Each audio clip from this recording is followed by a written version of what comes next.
আসসালামু আলাইকুম। আমি সারাস ফ্যামিলি চ্যানেলে সকলকে জানাচ্ছি স্বাগতম। আজকে কিন্তু বেশি দিন দেরি করিনি, তাই না? খুব তাড়াতাড়ি হাবিবের জন্মদিনের ব্লগ নিয়ে চলে এসেছি।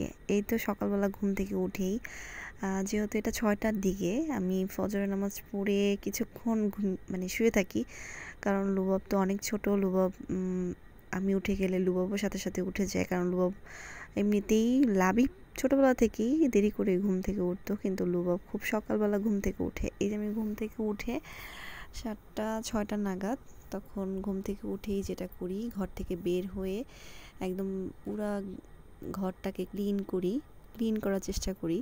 আসলে ঝাড়ু দেওয়ার যে ব্যাপারটা, সেটা সবাই ঘুমে থাকে, অন্ধকার থাকে, এর অবস্থায় আমি ঝাড়ু দেওয়ার যেহেতু বুয়া এসে কাজটা করে যাবে, তারপরও সকালবেলা ঘুম থেকে উঠে প্রধান এবং একদম লক্ষ্য থাকে এই কাজটাই করতে হবে। তো এই তো আমি ফ্রেশ হয়ে নিচ্ছি। এখানে ব্রাশ করতে করতে এদিক সেদিক হাঁটাহাঁটি করি। আগে করতাম না, এখন একটু করি। আচ্ছা, যাই হোক, যেহেতু সবাই ঘুমেছিল, এই যে আমি মুখটাকে ক্লিন করছি, তারপরে আসলে রান্নাঘরে যাব, কারণ যেহেতু আজকে লাবিবের জন্মদিন, খুব টাইট রুটিন চলবে আজকে আমার। কারণ এবার লাবিবের জন্মদিনটা আসলে সেরকমভাবে করব না, ছোট্ট করে কেক এনেই করব, কারণ যেহেতু একই মাসে ওদের দুজনেরই জন্মদিন, লাবিব এবং লুবাব দুজনেরই জন্মদিন। সেক্ষেত্রে লুবাবের যেহেতু প্রথম জন্মদিন, তাই লুবাবের জন্মদিনটাই এবার পালন করব দুই ভাই বোনের একসাথে। তো এর জন্য লাবিবের যেহেতু ছোট মানুষ, ওরও মন খারাপ হবে যে বোনের জন্য আমার জন্মদিন কেন করছো না। এখানে আমি একটা ধোয়া চাদর পাচ্ছিলাম। এখানে ক্লিন হয়ে ওদের দুজনকে ঘুম থেকে উঠে নাস্তা করানো শেষ করে আমি চাদরটা বিছাচ্ছিলাম। এখানে চাদর বিছিয়ে যেটা করব সেটা হচ্ছে ওদের দুজনকে গোসল করাবো, খাওয়া দাওয়া করাবো, তারপরে যে আর কি সন্ধ্যাবেলা একটা ছোট্ট করে কেক এনে লাবিবকে সারপ্রাইজ দেবো আর কি।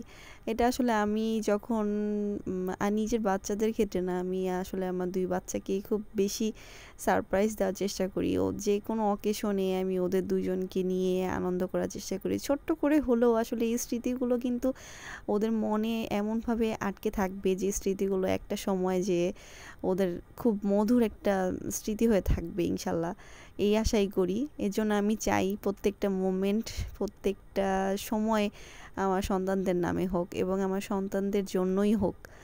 এর জন্য ওদের ছোট থেকে ছোট আমি বিষয়টা আমি লাবিবের খুব খেয়াল রাখি, যে ওর কোনটাতে ভালো লাগবে, কোনটাতে ভালো লাগবে না, এবং ইভেন আমি রোজার ঈদ, কোরবানি ঈদ, দুই ঈদেই আমি আমার জন্য যেরকম ছোটোবেলায় উদ্যোগ থাকতাম যে না আমার কাপড় চোপড় কিনতে হবে, তো ওদেরও একদম ফুলফিল করতে হবে, এটা আমি ওর বাবার কাছ থেকে আদায় করে নিই। আমার নিজের জন্য না হলেও আমার সন্তানদের জন্য এটা আমি একদম ফুলফিল আদায় করি, যে না এইভাবে করতে হবে, এভাবে করো, ওভাবে করবো।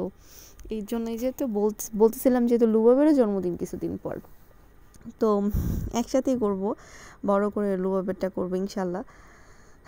তো তারপরেও মন মানছিল না, ভাবছিলাম যে ছেলেটার মন খারাপ হয়ে যাবে, ওর তো কেক কাটার প্রতি ওর অনেক আকর্ষণ, আনন্দ। তো সেই জন্যই আমি একটা ছোট্ট করে কেক এনে আমার ছেলেকে সারপ্রাইজ দিচ্ছিলাম। এই যে সে কেক কাটতে ব্যস্ত, কেক কাটছিল। তারপরের দিন ছিল তার